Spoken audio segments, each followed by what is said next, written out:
Were serfs bound to the land by ropes and chains? With free peasants, was it always about the Franklins? Were serfs really boors, knaves, and villains? These and other questions will be answered right after this. Oh my goodness, look. You can see it's a bar fight right here. This is a medieval tavern. It's a bar fight. Peasants are going at it. Oh, what a shame, what a shame, what a shame. Oh, well, this guy is being hauled away. He looks pretty drunk. Being hauled away by his wife, and looks like some kid with bagpipes. Oh, what a shame, what a shame. Anyway, these questions will be answered right after this.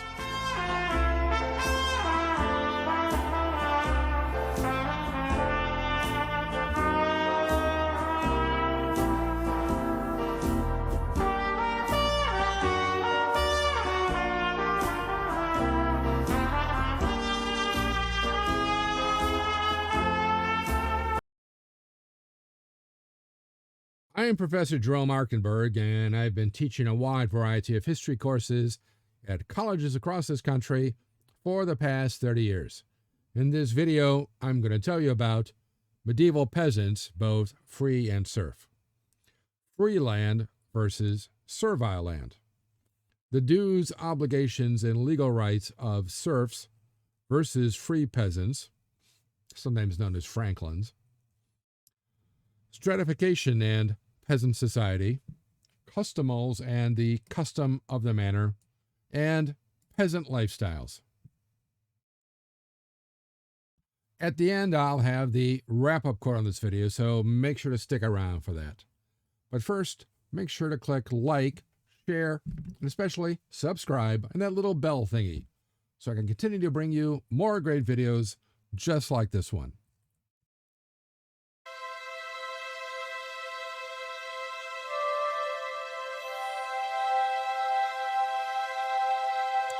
There were two kinds of peasants in medieval Europe. Free peasants, some of whom could be quite wealthy, wealthier than many in the knightly class, and serfs, who were legally bound to the land, not literally, just legally. They were known variously as villains, knaves, boors, and churls, depending on the region. And of course, these names all come to represent somewhat unsavory people, and that's how the upper class regarded serfs. Also, keep in mind, all serfs are peasants, but not all peasants are serfs. Plus, peasants are rural folk. They live out in the countryside. They do not live in towns. I've often encountered students who say a poor townsperson is a peasant, but that's not true. Peasants live out in the countryside. Townspeople live in towns. It should be obvious, even if they're poor. Townspeople are never peasants unless they move out to the countryside and live there.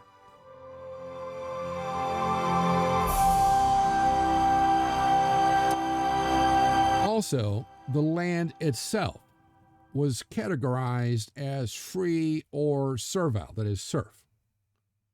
And the rent or dues and obligations inhered in the land. And it was not unknown that serfs would work or free land, and free peasants would work servile land. To the serfs and the free peasants, it didn't matter. What mattered was that they had the land to cultivate and grow food. Now, before we start to have their status written down in the customals in the 12th and 13th century, it was not unknown for free peasants, the men or their families, to slip into serfdom, and for serf men and their families to rise into freedom, kind of by accident, as their personal status becomes conflated with their land status. So if a free peasant, let's call him Jim the peasant, he's free, he works servile land, even though he himself is free, over the course of time, if that's the only land he works, and so do his sons and maybe his grandsons, eventually people will begin to refer to Jim and his family as serfs. Because as far as they all remember, he only works serf land. And the same for Bill the peasant, Bill the serf. He managed to get himself so that he only works free land, which means, of course, after a certain amount of time, people's memories, and they say, well, he works free land, he must be a free man. So that is sometimes a problem, though once the stuff starts to be written down, your status versus that of the land, this goes away. Because remember also, a serf could work both free land and servile land at the same time, and vice versa for a free peasant. There was thus a class of semi-free peasants. So they might owe some servile dues, but not all. So a free peasant, for the servile land that he works, Jim the freeman, would have to pay the dues and obligations that come with that servile land. But if he also works free land, he might actually own the free land as an allod on the continent, not in England, but on the continent, in which case he owes nothing for that. And the serf also wouldn't, for the servile land that he works, he would have to owe dues and obligations, and not for the free. And at times, if a serf only works free land, some regions he doesn't even owe any dues or obligations as a serf, because it's really more about the land that you work than your personal status. Yes, it's very confusing. If you grow up with it, you're one of these peasants, it's not going to be that confusing because you're going to know your status. But to us today, plop down the middle of it, it can be a bit confusing. Up until the 12th century, serfs were essentially slaves, as they could be sold or gifted, borrowed, mortgaged, leased, whatever. But then the church decided that keeping Christians as slaves was wrong, at which point serfs could no longer be sold or gifted, but the servile land that they held and worked could, of course, along with any others who worked that land. Think of it kind of like a modern-day athletic team: baseball, football, soccer, basketball, hockey, whatever. So the players are bound by contract to work for that team. In this case, if the church goes along with it, you could not trade a player, you could not trade a serf from one team to another, one manor to another, you might say. You can't buy their contract. Let's say they're just stuck with the team. But if the team itself is sold to somebody else, even though the player's contract is with, the serf's contract is with the lord, let's say you have a new lord, then the serf would go with that new lord, just as the athlete who belongs to that team with the contract would then go and play for somebody else whom he or she doesn't like, and too bad.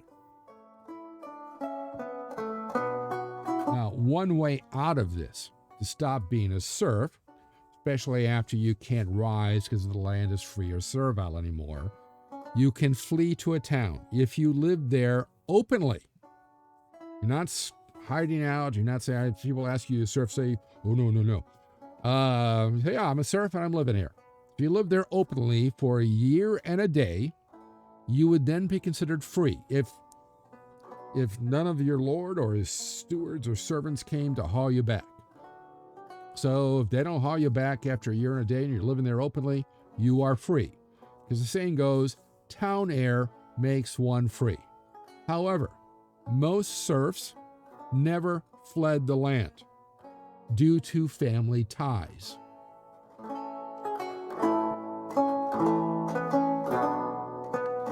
Now, peasant society was not egalitarian. It isn't just sort of one mass of serfs. It is highly stratified by birth. And generally speaking, Historians have found this out. Historians, generally speaking, this is a generality. Let's start at the top with the peasant elite. That's what we'll call them. There's no particular name for them, just the peasant elite. The peasant elite is made up of both free and serf peasants, and they're more or less about 40% of any village. Remember, villages don't necessarily coincide with the manor. See my video on that, on manors and villages.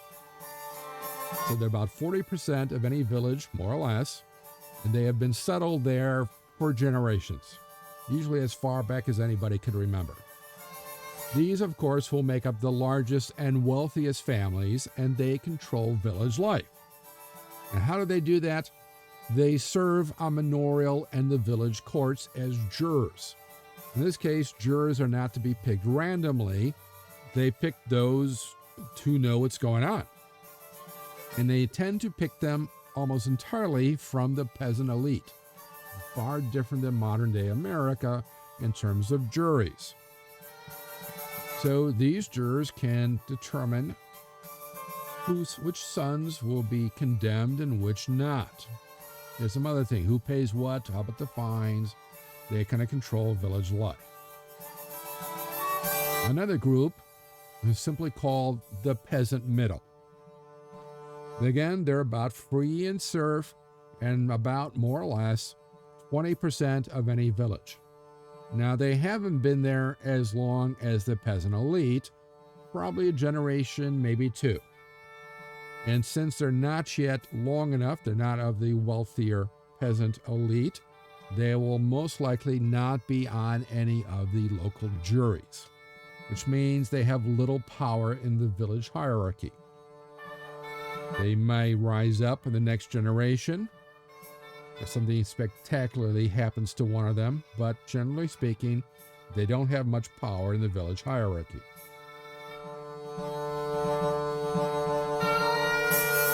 At the bottom are the peasant poor. Again, both free and serf, and they are rarely settled in any one village more than a generation, if that, which also means there is geographical mobility among the serfs, not to mention the free peasants. And more or less, the peasant poor number, generally speaking, about 40% of any village. These generally hold as cotters, at least that's what they're called in England, a cotter, because they hold a cottage and a garden plot. In other words, they don't hold any strips out in the fields. They don't actually work the land unless they're hired to do so by another peasant family. Yes, that is true. Some of these also work as the local village artisan. Example, a blacksmith or a miller. There might be a little bit more in a village, but not much. Remember, villages are small in number. And again, most of the cotters would hire out to be servants or laborers to the wealthier peasants, the peasant elite. Yeah, it sounds weird, but there were wealthy peasants. As I said, there were wealthy serfs. And you could be a serf who hires out as a servant man or servant woman to work for a wealthy serf, or to labor on a wealthy serf's landholding. Even if that landholding is servile land, and technically it doesn't belong to the wealthy serf, it belongs to the lord, but it's kind of like slaves owning slaves. It kind of blows the mind. I said, yes, since peasants differ in the extent of the land they hold, but nobody, unless you have an allod, nobody actually owns land, certainly not in England. On the continent, there is something called an allod, A-L-L-O-D, which is more like how in America we own land today, but everywhere else you just hold it of somebody else. So the peasants, free and serf, hold it of a lord. The lord, who of course can include a monastery or a convent or a friar or other things, or a bishop, will hold it of the king or maybe another lord, and so far eventually up to the king. For a while in England, King John held it of the Pope. So anyways, there are some wealthy peasants who are wealthy enough to employ other peasants as workers and servants, even if these other peasants are in fact serfs. Oh, okay. There goes the brain. Between villagers, of course, status made little difference because free and serf would intermarry. They would make deals with each other. They would work together, pray together, judge together, well, the peasant elite would, disputed with each other and their lords in the manorial court if they're free in a county court or the royal court. They're serf only in a manorial court. That's simply how the game was played.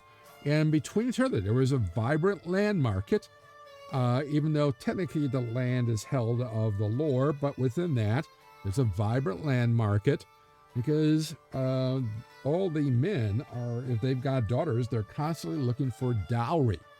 So some land is always in flux.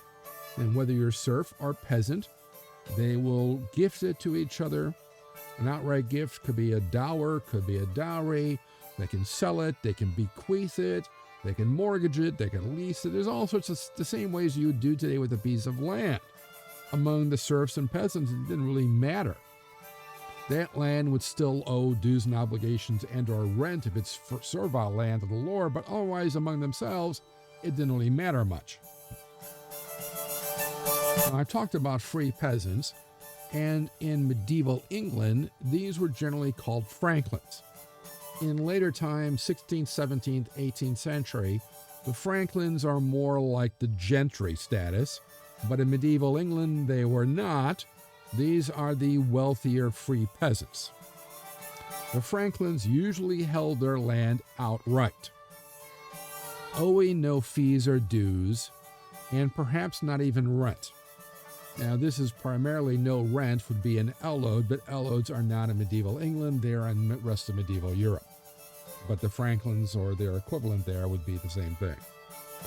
In generally speaking, for every 3 unfree peasants, in other words, every 3 serfs on a manor or in a village, there were 2 free peasants.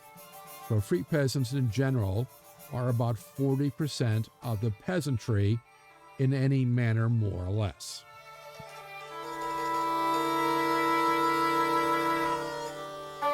Franklin's goods, not the real estate, but their personal property, which isn't much, by the way, maybe a table, some chairs, assuming they even have a table, a silver spoon maybe, some pots and pans. Their goods are their own to do with as they please. They could sell, buy, keep it, bequeath it, whatever. Franklins themselves could neither be sold nor bought. Though remember, after the 12th century, nobody can be sold or bought. There's no more slavery, at least of Christians. There was slavery of Muslims in southern Europe. Not really of Jews, but of Muslims. Franklins had complete freedom of movement, which meant they could leave the manor, they could travel, they could go on a pilgrimage, whatever, whenever they pleased. They can buy and sell free land at will.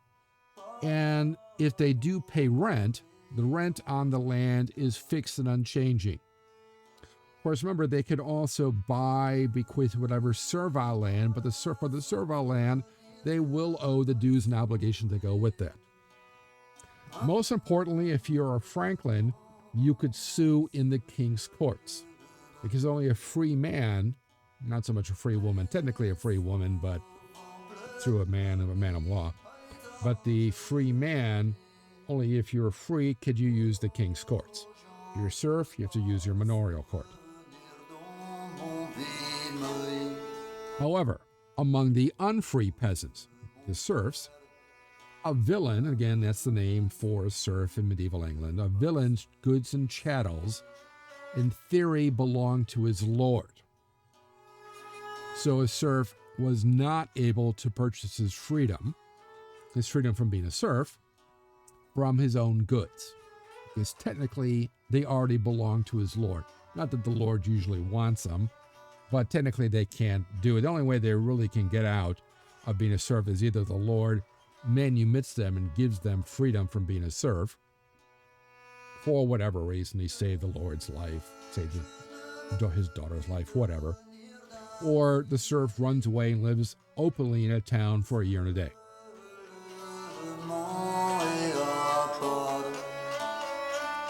Serfs have to pay rent in kind.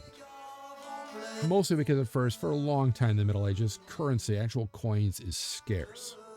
So rent in kind, a certain number of bushels of grain or eggs or cheese, whatever, depends on the land and what land they're working for. Each sort of inheres in different things in the land. Later on, as currency becomes more available, much of this will be converted into cash payments because lords start to prefer cash. Plus, as part of the rent, they have to labor, what sometimes be called week work, several days a week for free on the lord's own land. So the lord gives some land out to the serfs to work, and then he's got his own land, his own domain. And there he forces serfs to work for him on his land. How much they have to work depends from manor to manor, and sometimes what servile land you owe. It depends. It's not really systematic. Additionally, serfs have to pay a variety of fees. This comes in as dues and obligations. Whenever they would transfer land through sale, lease, inheritance, mortgage, or gift, they had to pay a fee, kind of like today, a transfer tax. This includes whether the land is servile or free. It's whenever the serf does it. If one franklin does it to another franklin, transfers land, those franklins don't owe anything, once it's free land. If a serf pledges land as collateral for a loan, that's another fee. If a serf has a child out of marriage, that's another fee. This goes way back to when the lords asserted they had the right to regulate their serfs' lives.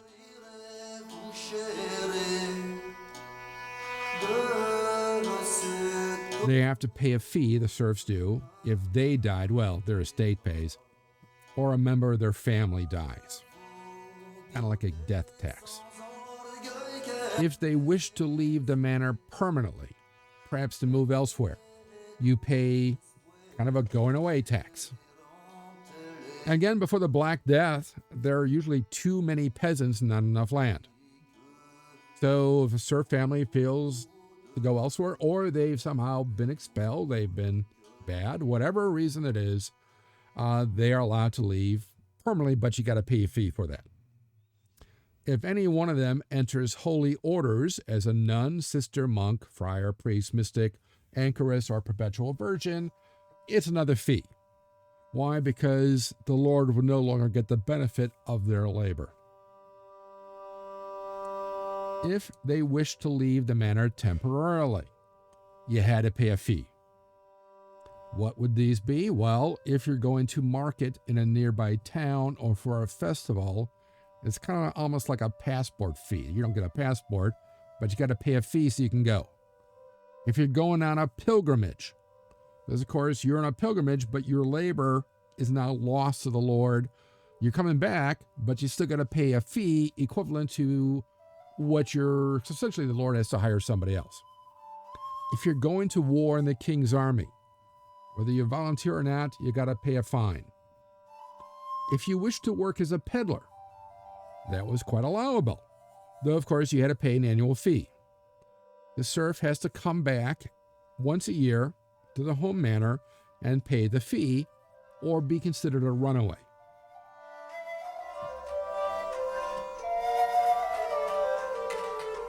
If a serf got married to another serf on the manor, it's a fee. It's a marriage, like a fee for getting a marriage license. That's mostly where it comes from. If they got married to a serf from a different manor, especially a female, a daughter or sister, and she's marrying a man who lives on another manor, in other words, her labor will be missing. So that is another fee. Now remember, some villages are divided amongst often several manors. So let's say, I'm the serf, my daughter Agnes is going to marry William the Serf. He belongs to another manor, but he lives right next door because the boundary between the manors goes right between our houses. She could have married Dennis the peasant or John the serf, who are also in two different manors, but they live simply right across the street. Everything is just divided. If a serf marries a franklin, again, more the woman, because in some ways she will no longer be a serf to the Lord and he'll lose his or her labor. Also, if you fail to perform your week work on the Lord's domain, you get fined. You didn't show up for work, you get fined. If you fail to perform the required harvest, planting, and haymaking services, you will be fined. If you fail to show at the twice monthly manorial court, you gotta show up whether you want to or not, otherwise you're fined. And of course, if you fail to pay for the use of the Lord's mill, what's called suit of mill, to grind your grain, you're gonna be fined. And even more so fined if you're running your own hand mill. Not only will the hand mill be seized and broken up, you'll be expected to pay a fine for that, plus a fine that you did not use the Lord's mill. It's like a double fine. Plus, besides all that, the serf has to pay a tithe, 10% of yearly income, to support the village priest. We peasants, normally speaking, do not have to pay the tithe, but of course, they should donate to the poor priest. Give the village priest their best beast when the head of their family dies. The priest can then do with the best beast what he wants. The best beast normally horse, mule, donkey, goat, sheep, cow, ox, whatever. Usually not a dog or a cat. That'd be incredibly rare. So that is the best beast. Also, you have to perform all the labor, if you're a serf, perform all the labor services required to grow food or raise sheep on the land allotted to support the village priest. So besides working for free on the Lord's domain, you have to work for free on the priest domain, where it belongs to really the church, not the priest per se, plus all the other dues and obligations, plus the best beast and the tithe. Well, hope that's it. But guess not, it's not. Because you might also owe tallage. Tallage, tallage. This is a special, if occasional, gift for the wedding or birth or funeral of the Lord's spouse or child or the Lord himself when the Lord announces it. This is one the rest you could plan. This one you could never plan, and it really ticked off the peasants to no end. Again, the serfs. It's a special present that they have, whether they want to or not. And they owe it. And if not, they're still going to have to pay it and be fined for not coming up with the money. And of course, they could be fined if they fail to perform or pay any of these required obligations, pay any of the fees and dues, or pay a fine. And if they can't pay or perform, they could lose their land entirely and be expelled from the village and sent their way. Though remember, to be sent their way, you still got to pay a fee to the Lord so you can move permanently elsewhere. And where you're going to get the money from, good luck. Lords could also arrest a villain, and really at their own whim, and have them imprisoned, flogged, beaten, put in stocks, etc., whenever they please. Now, you might have heard something called right of first night, jus prima noctis. The idea was the Lord, when a serf gets married, the Lord has the right to have sex with the newlywed bride on the wedding night. That is not true. That never existed in the Middle Ages anywhere. That was an invention of Sir Walter Scott for his novel Ivanhoe, which makes for a good novel, but is total BS in terms of actual history.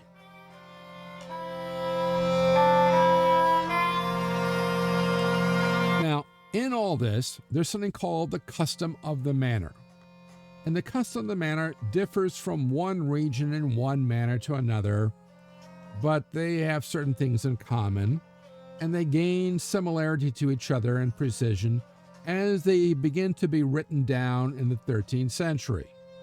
And the custom of the manor tends to limit what the lords can do, because otherwise all the rents, the services, the dues, the obligations are written down. And then once it's written down, essentially it becomes frozen. For most of the Middle Ages, there is very little, if any, inflation. So simply long usage, you set right down in, let's say, 1220, what the dues and rents and obligations are, and everything is fine for generation after generation after generation. But after the Black Death, things begin to change. There is not enough people, and there are not enough peasants to work the land. And the peasants kind of go on strike. So the peasants tend to get better deals. Also, inflation sets in. Not much by modern standards, but a lot considering if you had before then no inflation, and now you've got 1 or 2% a year, that is actually something. So by the end, okay, me and my fellow serf, Dennis the peasant, refuse to do the week work because we're off to see some sporting event. Okay, you got to pay a fine, and how much is it? Well, in 1220, you got to pay a penny, which would have been an enormous amount. But in 1450, it's a token. It's like any of us today. What's your fine? Oh my gosh, I hope it's like $5,000, $10,000. How much is it? It's a penny. What? 1 penny? Yes, a penny. Because it becomes stuck. It's written down. It's part of the custom of the manor. And the lords begin to find it difficult or even impossible to increase the rents and services. There were peasant rebellions, always put down, but peasants found other ways, simply working slow or simply refusing to work. They'll work their own land, but they won't work the lord's land, and they refuse to pay. There's not much you can do. Now, in this, all peasants tried to be self-sufficient for life's necessities, but no holding could provide everything a peasant needed. Example, you do need some salt. If you're not using salt for preserving food, you might need a salt lick for your animals, but you do need some salt in your own diet, otherwise you will die. They'll also need pots, metal pots, hopefully iron. Iron for tools and implements. If they're going to have a Friday meal and they're used to eating meat, not everybody does, but fish for Friday meals and Lent and so forth. So peasants, both free and unfree, would have had to market some produce, the stuff that was left for them after holding back some seed for planting next year and for paying their rents and obligations and stuff, would have had to market some produce for barter or coin to obtain these goods, which they would do either in a local town or a village with a marketplace. The village with the marketplace would have been one of these larger villages, or from a wandering peddler. Peddlers, again, could be serf or free. However, in general, peasants rarely had enough to purchase the goods they needed. For example, an unskilled laborer in the early 14th century could earn anywhere from a penny to a penny and a half a day, but the cheapest cloth cost 1 shilling 6 a yard, or the equivalent of anywhere from 2 to 4 months' wages, just for your own outfit. And candles priced at 2d a pound, and pepper at 1 shilling a pound. You see it on these charts here, how much each one costs.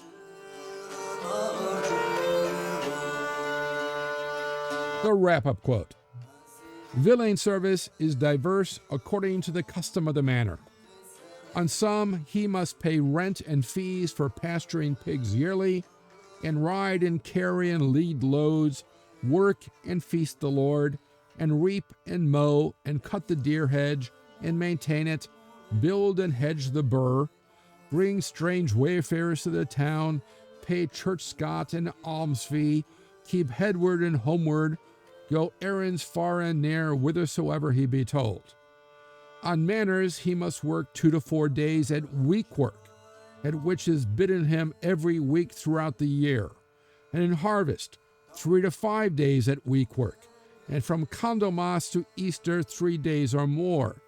He must pay on Michaelmas rent and silver, on Martinmas rent and barley and hens, at Easter rent and sheep, and from Martinmas to Easter he must work at the Lord's fold as often as his turn comes. From the time of the first plowing to Martinmas, he must plow an acre every week, and himself fetch the seed in the Lord's barn. Also plow 3 acres at boon work, and 2 for pasture land. Every villain shall pay 6 loaves to the Lord's swineherd when he drives his herd to pasture for pigs. On most manors, villains must also pay honey rent, meat rent, and ale rent. The Book of the Seneschal, 1275. So, let me know what you think of this quote in the comment section below. Also, what you liked about this video, and what other historical topics or subjects you'd like to see in future videos. Be sure to click like, share, and especially subscribe, as it will help me bring you more great videos, and click on that little bell thingy so you'll know when the next History Waits for No One video is posted. If you want to know more, there are recommended studies on this topic in the description below, along with other ways to connect with me. Thanks for watching, and I'll see you in the past.